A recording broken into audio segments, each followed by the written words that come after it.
Joining us now is Dave Weigel. He's a politics reporter for Semaphore, but for our purposes, he is with the DNC at their current meeting where they are evaluating how to deal with the Trump era. So we wanted to check in with Dave. Good to see you, man. Thanks for joining us. It's good to be here. Thanks, guys. All right, so Dave, you've put out a number of videos and some analysis here from the DNC chair, Ken Martin, about how Democrats are trying to, quote, meet the moment. Let's take a listen. I'm sick and tired of this Democratic Party bringing a pencil to a knife fight. We cannot be the only party that plays by the rules anymore. We've got to stand up and fight. We're not going to have a hand tied behind our back anymore. Let's grow a damn spine and get in this fight, Democrats. Americans are hungry for leaders.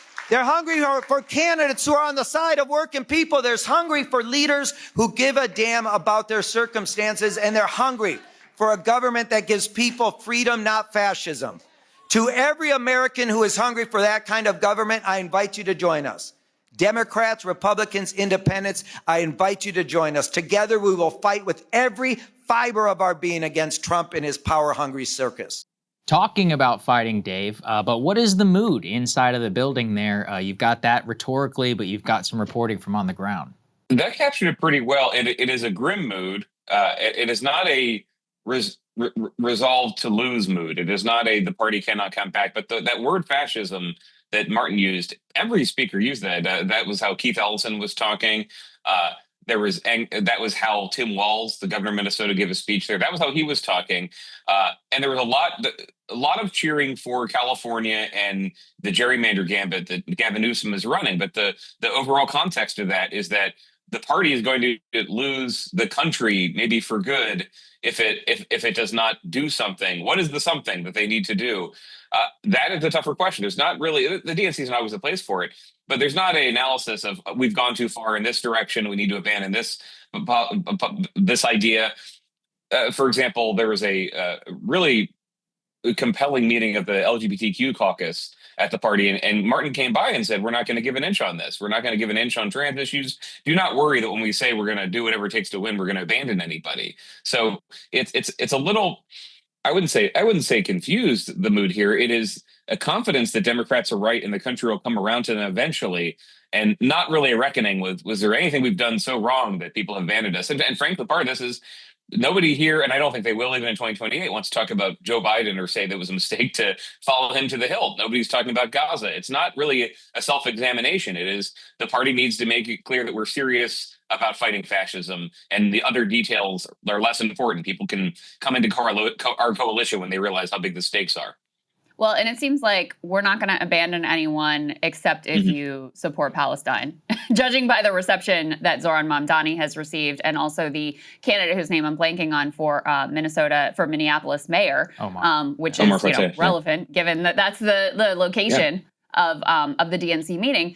And, you've got Ken Martin there talking about fighting. I know he's backing a sort of watered down resolution with regard to Palestine. Do you talk a little bit about how Gaza factors into all of this? Because I'm not sure I've ever seen an issue where the Democratic base and Democratic electeds and elites are further apart. No, you can pick a poll. And if the question is just, should the United States stop sending money and weapons to Israel until the end of the conflict, or to stop the conflict, overwhelmingly popular with Democrats. And you pinpointed it. That's not something that Democrats are talking about very openly here. They have a resolution we'll vote on today that Martin supports that is basically calling for an end to the conflict, release the hostages, but not a policy change on Gaza. There's another resolution from a smaller group of DNC members. I haven't polled every member, but the expectation is that will not pass. And that is, to your point, elucidating what Democrats want, which is a recognition of a Palestinian state that's not as popular, but that's mostly popular with Democrats, and ending arms to Israel until the war ends. That resolution will probably get defeated. I'll be there and I'll see what happens. But the expectation is the party is still not going to change direction on Gaza. And they're not saying that we're worried about donors, we're worried about being called anti-Semites. It's very complicated. Part of it is frustration that there were protesters getting up and making life difficult for Kamala Harris when she was trying to win the election. Again, it all comes back to the Democrats' self-analysis that they need to save the country from a dictatorship, and anything that's complicating for them it needs to be people need to get over it, basically. I'm not trying to explain every single thought here, Democrats, because there is a diversity of opinion in those rooms. But you're having people with different gossip opinions like Barbara Lee get on stage, and they're not talking about it. You can imagine a different party, a different set of circumstances, and say, okay, this seems to be a gaping vulnerability for our party, and we can't defend anymore. Let's talk about it. They want to have one resolution that pushes that issue off the table, and then hopefully in 2026 people aren't thinking about it. I mean, you mentioned the age thing, and it reminds me, of the Democratic autopsy story that came out about how they want to ignore that, and then all of the things that Kamala did it's like, so what are you going to write an autopsy about? I mean, that's one of the things that seems so central to this fundamental question, Dave, and it also gets to Democratic approval. We actually have a CNN segment where they've been diving more into the Democratic brand. I want to get your reaction to that segment in the context of what you see in the room. C2, guys, let's go ahead and play it.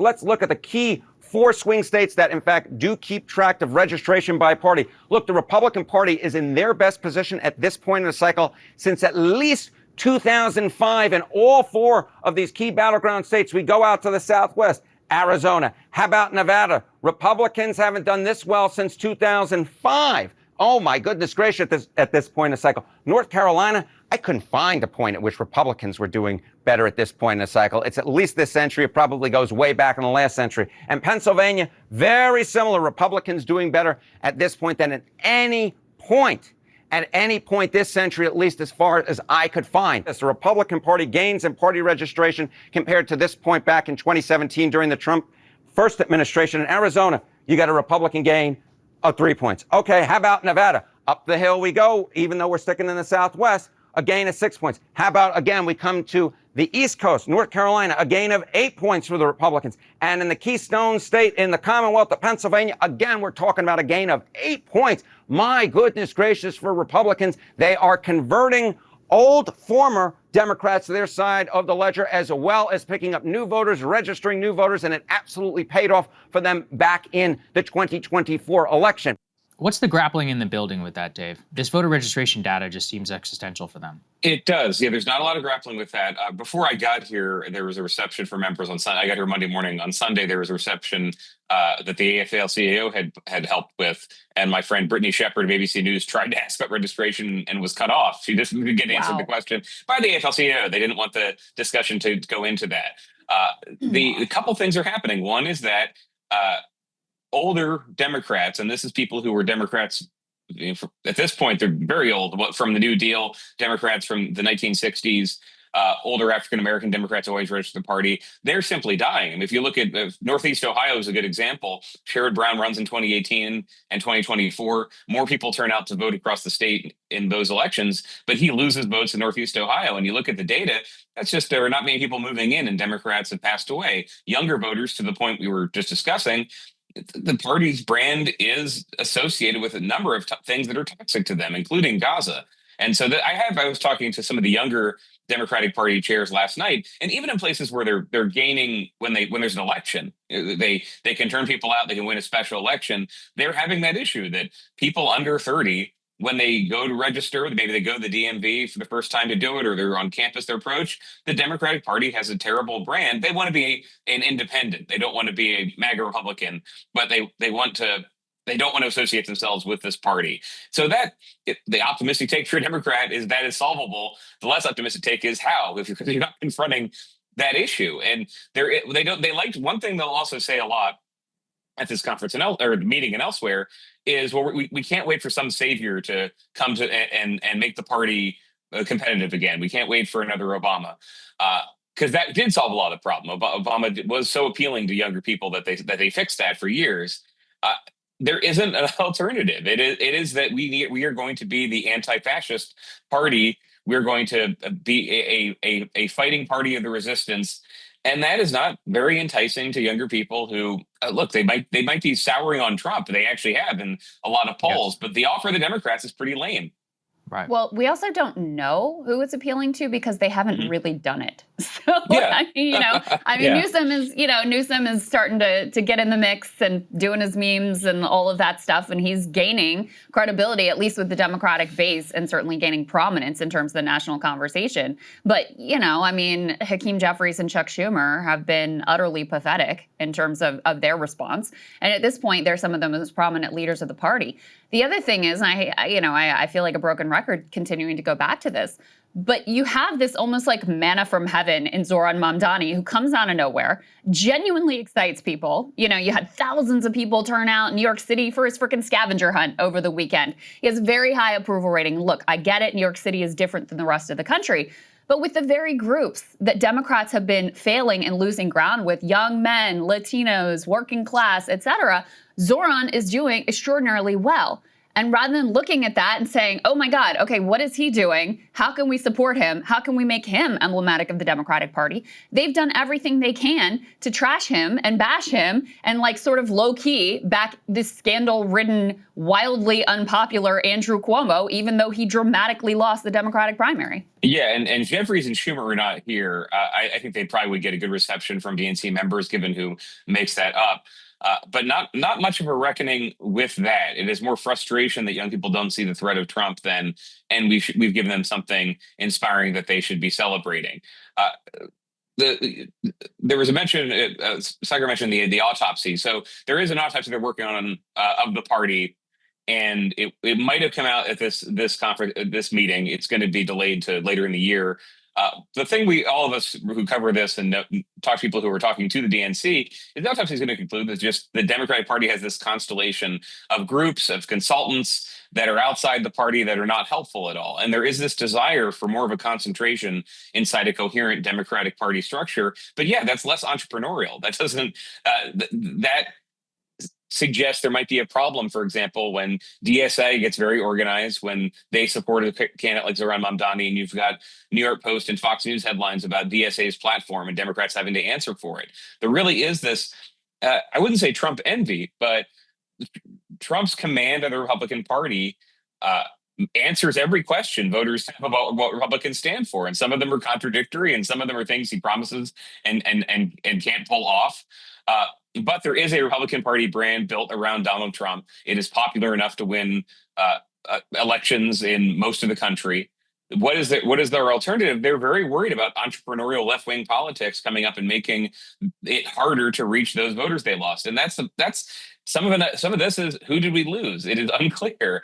How many of those voters did we lose were young people who bolted over Gaza? How many are older people who think the party is too left-wing? How much of this is about the backlash to protest? Because that's another theme that was in our discussion yesterday at the May meeting, is how Democrats can talk about crime in the context of Trump moving the military into D.C. It was a left-wing criminal justice reform group that had the presentation. It was a little. I had one post about it that about their. We should talk less about tough on crime, more about strong on safety. There was a little more to it than that, but part of it was this worry that, look, if crime goes down because of the military crowd in the streets, that'd be kind of hard to scale across the country. Maybe Americans wouldn't even want it, but Republicans would take credit for crime going down, and we don't have a crime message. Everything comes back to, we don't have a message. And why don't they have a message? It's not because consultants, again, they don't like them. It's because what are the first principles of the party? The closest they've come to an argument is, Martin likes to quote Paul Wellstone, the late senator from Minnesota, and say, when we do better, we all do better, which doesn't answer a lot of those questions. Yes, when we're doing economically better, is somebody who does that include our tax dollars going to bombs to kill people? We don't know. There is a lot of dodging of the problems of the party. So you're asking good questions, because this meeting is not, okay, here's a 10-point plan we come up with that fixes this. This is a meeting for a party that thinks we can win the midterms. We can fix these problems, but TBD, we're not quite sure how to fix them. Got it. Yeah, I mean, it's funny because there's a lot of thought about the potential existential crisis that the Republicans could face whenever Trump ultimately is out of the picture, because they are so centered around him. The Democrats will face their own existential crisis, because they are also similarly just, centered around Trump and sort of polarizing and messaging against him rather than having those first principles. There's one more, existential threat here on the horizon for Democrats, on the near horizon for Democrats. You could put C1 up on the screen. So, it's the way the population trends are moving, with people moving out of New York in particular and some of the other sort of quote unquote blue wall states and into states like Florida and Texas, as well as Utah and Idaho. You are going to have a very different, likely in 2030, you're going to have a very different electoral college, which means it's no longer possible for a Democratic presidential candidate to win with the, with the blue wall states as it is now. So, what do you make of those potential shifts and what it means for Democrats? I read through this whole article and the strategists were like, maybe we can win Arkansas. It's like, really? That's you can't. Yeah. Okay, good luck with that. That seems like it's a pretty far reach. And I don't know. What do you think of this dynamic for Democrats, and how dire is that situation? They're not panicked about that because the party has become more competitive in Arizona, North Carolina, and Georgia, and the Biden map. I mean, if you won the Biden states again in 2032 with these census projections, yes, you would win the presidency. There's more worry about how you're competitive in the Senate ever again, because that map, if you lose every Senate seat outside those states, you can't get the Senate. So that's not loomed as much of a threat as even the voter registration piece we were talking about. The party can imagine being competitive in those places. I talked to the North Carolina chair yesterday, and her focus is being competitive, having a good 2028, flipping the state Supreme Court. It's doable. That's one of the states where people are still moving into growing cities and suburbs, and the Republican vote is balanced out a little bit. So they're not, I would say another thing Democrats learned from the Obama experience is they looked at a map and looked at demography and thought, okay, well, this is our destiny. We can hold and build this maybe for 40 years. And they couldn't. They dealt with a Trump challenge to the party that blew up their demographic plans. And part of that was non-white voters moving towards Trump, which they thought was impossible. And so this is more, I guess, more a question for reporters to answer over years than a party to answer this week is, okay, what changes in America that they get more white voters, or they reverse their decline with Latino voters, or they get more black voters?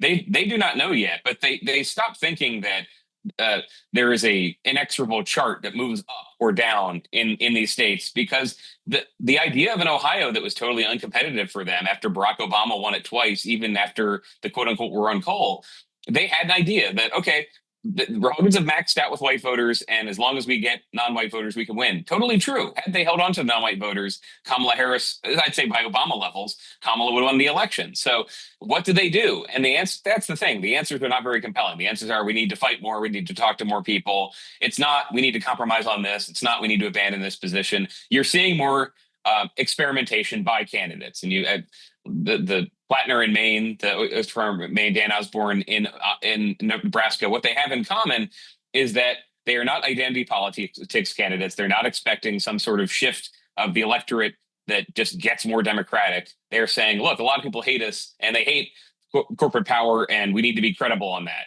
And credibility means not being one of these Democrats who is part of the problem, not saying, because that's the dialectic. It's not so much, it's Trump and anti-Trump, but it's also a party of Trump and a party of defending the pre-Trump professional managerial classes order. Defending, I live in a neighborhood where people we love our federal worker signs. And I'm not impugning that. I'm saying that the Democratic version of the country, vision of the country, is what we had a couple of years ago with some tweaks. So what is an alternative that's more popular in these states that have gone far to the right? Even when the economy was pretty good, look at unemployment in North Dakota. It's not been terrible. People are not saying we want the party to give us more jobs. What is it the party needs to change? That's what I think. I'm at the party meeting. I'm not talking myself out of being here, but the change is going to come from the Zohran Mamdanis and from the Dan Osbornes and from the candidates who say, I have nothing to do with these guys. I do not want to support the system that I grew up in. I'm going to blow it up and do something different. So and that might be independents. That might be some progressive independents who are not Democrats, and the Democratic Party will make peace with that, as it's done with Bernie Sanders, as it's done with other independents. Sure. Absolutely. I do want your take, last thing here, on Gavin Newsom. Let's go ahead and put C5 up here on the screen. Newsom has found himself center online, a lot of love. here talking about the Patriot Shop. He sold some $100,000 in like MAGA Newsom style merch. What is the feeling in the Democratic meeting around Newsom? Are they enjoying the tweets? Like the online energy, does it fit and square with some of the questions you're asking? I'm just curious how the Democratic Party elite think about this. They love it. There is a appreciation that Newsom is trying something different, and that he also is not bound up in that we Democrats are better than this. We don't post like that. We don't make these memes.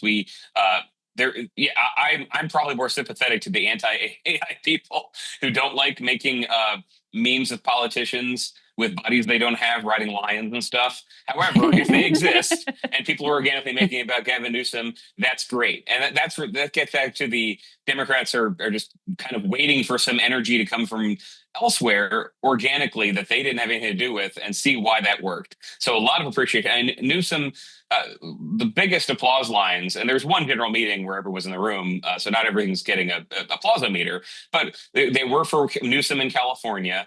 And they were for defending trans rights and LGBT rights, and they were for opposing military occupation in D.C. But the Newsom stuff especially, and that is what people might laugh at the way Martin phrases this, but that is the sense. So one of the other themes of the conference is, this is a couple months after the assassination of Melissa Hortman, the former Speaker of the Minnesota House. And the way that Martin pays tribute to her is that when she won, they won a trifecta, and she said, quote, "Let's fucking go." And they passed everything progressives wanted to do, even some with one vote margin, even though Republicans didn't want to pass some of it. That's the attitude. Is we need to learn from these Republicans to just be audacious, be bold, do what we want to do. And that includes pissing people off. And Democrats are not maybe attitudinally that good at pissing people off, because they just don't think like MAGA Republicans. They don't like to be told that something was offensive. But when they see what people are doing around Newsom, they say, well, all right, that doesn't come naturally to all of us, but he is fighting. People are excited. I think if he wins in the California Supreme Court and gets to have this measure on the ballot, it's going to help, not forget his presidential prospects, but it'll help them even more in saying we don't need to worry about whether this idea we have is defensible to Republicans. We just need to do it, roll over them, and be fighters. And that's the final thing I'll say about it. Another theme that they're saying for every Democrat in every room is that we can't look weak. That's where the defense of LGBT rights and immigrants comes from. Is look, yes, we know the polling might be bad from time to time, but when people see Democrats wring their hands and look weak and appeal to some other authority, they don't want to vote for us. What does that mean? What does that mean for the Democratic Party? Again, that sounds more like a Zoran description, somebody who's not afraid to say things that'll piss off the media that covers him. But they can see that it works for people. It's just not coming naturally to the party of Barack Obama, Michelle Obama, and Joe Biden, whose whole message, for his campaign and his presidency was getting back to normal. They're not saying, sorry, Joe Biden, we're writing you out of history, we're erasing you from the photo. But they're quietly saying that's never going to work again. We can't be the party. We can't be the party that appeals to tradition and appeals to norms and thinks it's gross if you put up AI meme photos. Wow. Interesting. A decade later, a decade too late, they're finally learning that. I mean, and it to your point, it's one thing to say it and intellectually understand it. You're talking about a group of people who were selected for very different qualities, who were got to their positions, whether it was through support from a broad donor base or whatever, or the leadership was comfortable with them because they know how to phrase things to not piss anyone off. A lot of the new MAGA types, come to prominence because they're able to stoke controversy online and, be that influencer who's constantly in a firestorm. So it's going to be a difficult transition for them, I think. Dave, always appreciate your reporting. Thank you so much. Appreciate it, man. Really interesting. No, thanks, guys. Great questions. I appreciate it. Hey, if you like that video, hit the like button or leave a comment below. It really helps get the show to more people. And if you'd like to get the full show ad-free and in your inbox every morning, you can sign up at breakingpoints.com. That's right. Get the full show, help support the future of independent media at breakingpoints.com.